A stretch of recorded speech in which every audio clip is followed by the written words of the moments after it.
contact between he and another driver. That's Brad Keselowski. And watch behind him, the white car. Kyle Larson competing for Rookie of the Year honors into the catch fence. And as far as we know, all drivers in the accident were okay. Our concern with the fans. You see the remains of Kyle Larson's race car as he climbs out, and this will help you understand why the car was damaged so severely. There he goes, catapulted into the catch fence. The engine from his race car and one of the front tires embedded in the fence. Here you see the tire and the engine.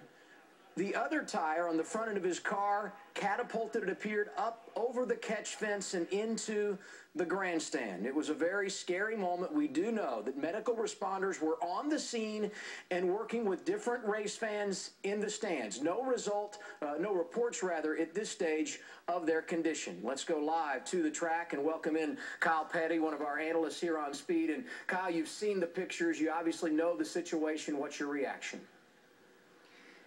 You know, I think your reaction is shock right now because we really don't know a lot about it. As you said, it appears that all the drivers that have walked away, and that is a huge sigh of relief, I think, after watching that footage. But all the fans have not walked away. We've seen the Daytona Beach or the Daytona International Speedway rescue crew do a tremendous job. They were right there to work with the fans, no matter what section they were in. It's amazing how far the debris field has spread. It's in the upper deck. It's in the second deck up, which literally is 5 or 6 stories up off the ground from the racetrack. You know, it's so widespread. I'm not sure that anybody knows exactly what's going on. It's too early to report, too early to speculate, and we shouldn't. But for the fans, this is a sad day. You come as a spectator, but when you're brought into the field of play and things like this happen, it's very tragic. NASCAR and the racetracks themselves placed in a very difficult situation, Kyle, because they do everything they can to ensure the safety, both of the drivers and all the competitors, those up and down along the pit lane, their officials, and certainly those in the grandstand. But when you put cars on track at 190 miles an hour, running in close quarters like they were today at Daytona, accidents do happen, and certainly today one of those. Some things cannot be prevented. No, things cannot be prevented.